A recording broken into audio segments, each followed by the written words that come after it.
In the 1930s, Germany invades Poland and Great Britain declares war on Germany. Soon, all of Europe is at war. On home soil, Gypsum and Bricks was founded in King's Court by Michael Creedon. One of the first iconic buildings to feature the company's products was Cork City Hall. In the 1940s, the war ends, the atomic arms race begins, and China becomes a communist nation. The Creedons decided to invest further in the company, with a new board plant which was officially opened in 1947 by Sean Lemass, the Minister for Industry and Commerce. In the 1950s, Castro becomes dictator of Cuba. NASA was founded. Color TV was invented. The McDonald's Corporation was founded, and James Dean was tragically killed in a car accident.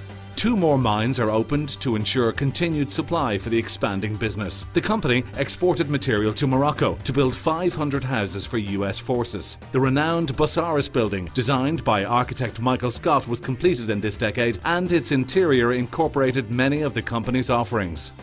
In the 1960s, the US sent troops to Vietnam. President John F. Kennedy was assassinated. Neil Armstrong piloted the Eagle onto the moon's surface. Dr. Martin Luther King Jr. made his "I Have a Dream" speech, and the world discovered the Beatles. In Ireland, Gypsum Industries continued the expansion of the King's Court plant. BPB took a majority shareholding in 1965. More high-profile buildings were constructed, such as Liberty Hall and the US Embassy with gypsum materials.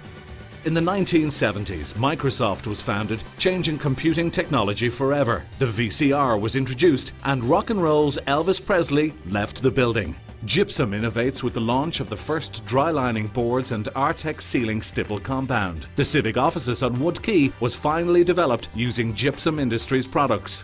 In the 1980s, Ireland was in recession. An assassination attempt was made on the Pope. Michael Jackson released Thriller. Famine grips Ethiopia, and Chernobyl was on the verge of disaster. Amid these recessionary times, Gypsum Industries continued to grow and innovate, launching Gypframe lightweight metal. Further investments resulted in the opening of the Knocknacran quarry and Drumgill mine. The factory suffered a fire at the plaster mill in 1986, which was rebuilt within 6 months. The Central Bank, IFSC, the Point Depot, Conrad Hotel were all constructed containing products from Gypsum Industries. In the 1990s, the Cold War ends. Ireland celebrates as we reach the quarter-finals of the World Cup in Italy. The World Wide Web grows exponentially, and Nelson Mandela is finally elected as President of South Africa. Ireland becomes a major hub for multinational US investment. Gypsum Industries continued delivering innovative solutions. They travelled the country with a mobile product roadshow. Significant projects undertaken which used gypsum systems included those funded by foreign direct investment, such as Wyeth and Intel manufacturing facilities.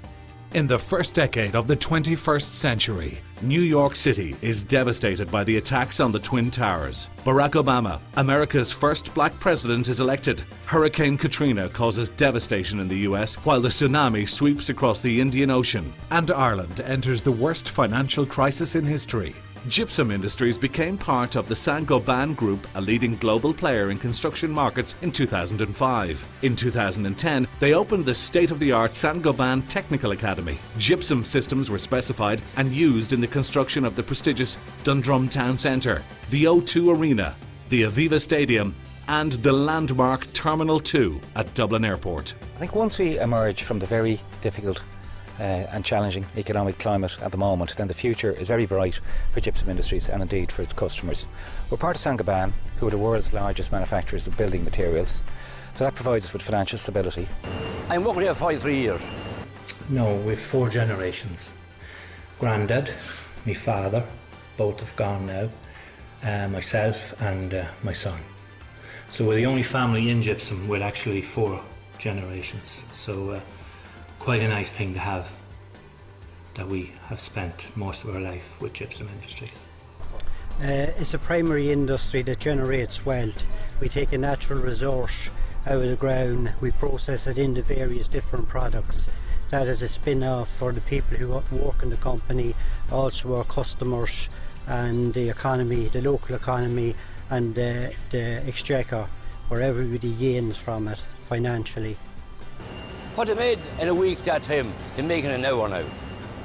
It's a great privilege for me to be leading this company in its 75 years celebrations, and I've no doubt that in another 25 or indeed another 50 or indeed another 75 years, someone like me will be saying similar words.